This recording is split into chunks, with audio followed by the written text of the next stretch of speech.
The Crystal Ball of Destiny. Jeane Dixon's prophetic journey. In the golden sun of California, a curious little girl named Jeane Dixon was about to take her first steps into destiny. Her parents, intrigued by tales of a mysterious gypsy woman famed for reading palms, brought their daughter to meet her. The gypsy peered into Jeane's hand and gasped. What she saw astonished her. Lines of fate so clear, so powerful, they could not be ignored. She handed Jeane a crystal ball and said solemnly, "You are destined to become a world-famous prophetess. You will offer guidance to those in power." That moment was the seed of Jeane Dixon's incredible journey. A journey that would one day take her to the White House, into Hollywood's inner circles, and deep into world affairs. Over the years, Jeane would help film stars, influential leaders, and presidents navigate the future. She provided counsel to President Franklin D. Roosevelt and British Prime Minister Winston Churchill. In fact, such was her influence that many high-ranking figures would rather miss exclusive White House dinners than forego a meeting with her. Her uncanny accuracy made her an international sensation. Among her most stunning predictions were those about China, which would shake the world and later be confirmed in ways few could have imagined. 1944. The President Seeks Prophecy. In November 1944, and again in January 1945, President Roosevelt summoned Jeane Dixon for a private meeting.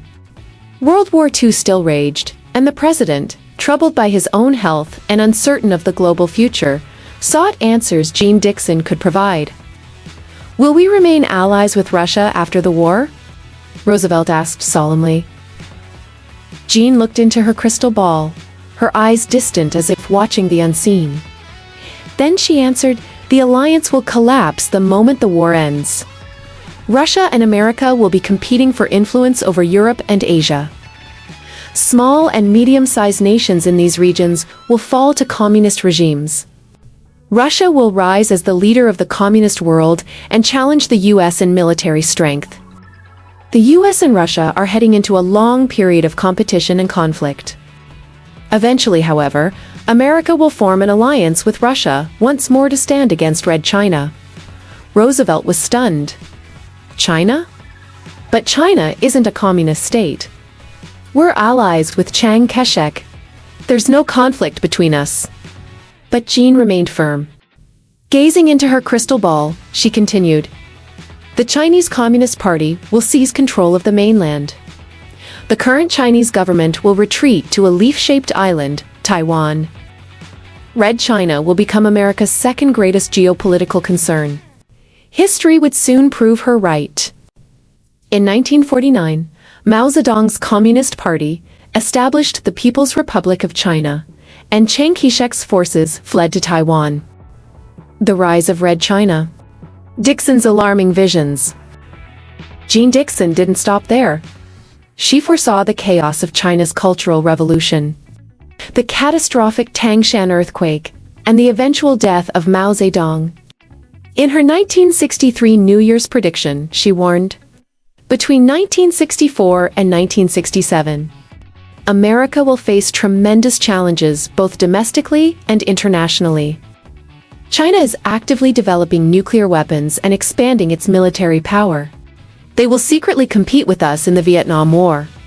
However, soon their leadership will descend into internal power struggles, plunging the country into unprecedented chaos. A strange and extreme admiration for a leader will suddenly grow and become very powerful, driving the people to near madness. Many officials will be removed from their positions or fired. And the chaos will last 10 years, until a massive earthquake strikes in the north, destroying a city and killing over 1 million people. The chaos will only calm down after a mysterious person dies." True to her words. In October 1964, China detonated its first atomic bomb. That year also marked intense leadership struggles in China. Mao's failed Great Leap Forward had resulted in an estimated 40 million deaths, and his power was openly questioned. By 1966, Mao launched the Cultural Revolution, orchestrating a mass rebellion that lasted a decade, turning the country into a frenzy of violence, purges, and worship of Mao. On July 28, 1976, the Tangshan earthquake struck, killing hundreds of thousands. Just weeks later, Mao Zedong died on September 9, 1976. Only after these cataclysmic events did China begin to emerge from its darkness. Messenger of God. Dixon's spiritual calling and vision of the East. Jeane Dixon always insisted that her prophetic gift was a divine mission. She often said that her most important prophecies were those concerning China, which she viewed as the spiritual heart of humanity's cultural evolution. In her book, The Call to Glory, she made a striking prophecy. Humanity's hope lies in the East. From the East to the West, God will return. This aligned with other ancient prophecies. Nostradamus, the famed French CA, wrote in the Centuries, Century 2, Quatrain 29. A man from the East shall come, bringing divine mercy to save the world. All will be moved by the staff he bears. The year 2000, the final battle begins. Looking far ahead, Jeane Dixon foresaw a spiritual climax in the year 2000. In The Call to Glory, she prophesied, "The great apocalyptic battle between good and evil will reach its peak in the year 2000. The ultimate showdown between good and evil is expected to hit its highest point in the year 2000.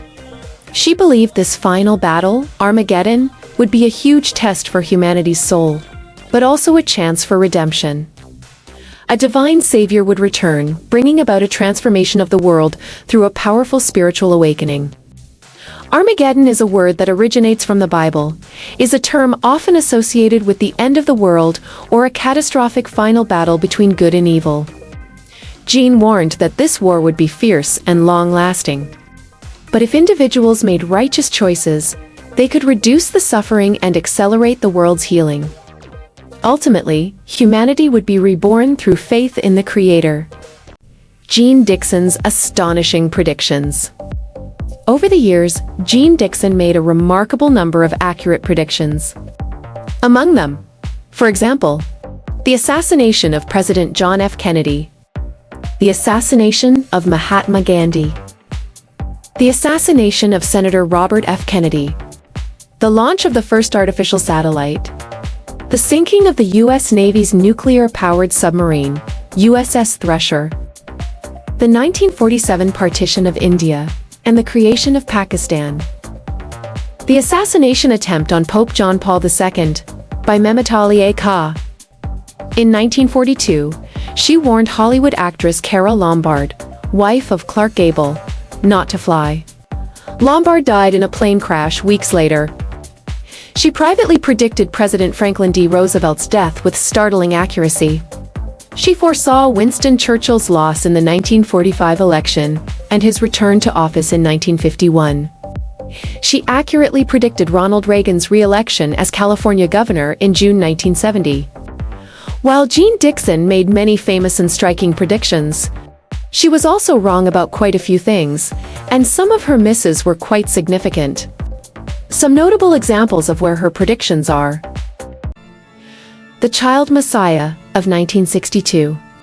In her 1971 book, The Call to Glory, Jeane said she had a vision that a child of the East was born on February 5, 1962, and that this child would transform the world by the year 2000.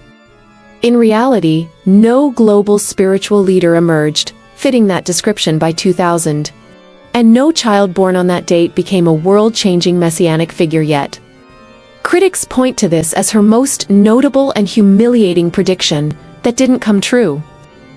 Another claim was, she predicted that World War III would begin in 1958. In reality, no such war occurred. While the Cold War was certainly tense, there was no global conflict remotely close to the scale of a Third World War in that year. Another wrong claim. Jeane predicted that the Soviet Union would be the first to put a man on the moon. But in reality, the US famously won the space race when Apollo 11 landed on the moon in 1969. This was a major geopolitical event, and Jeane got it wrong.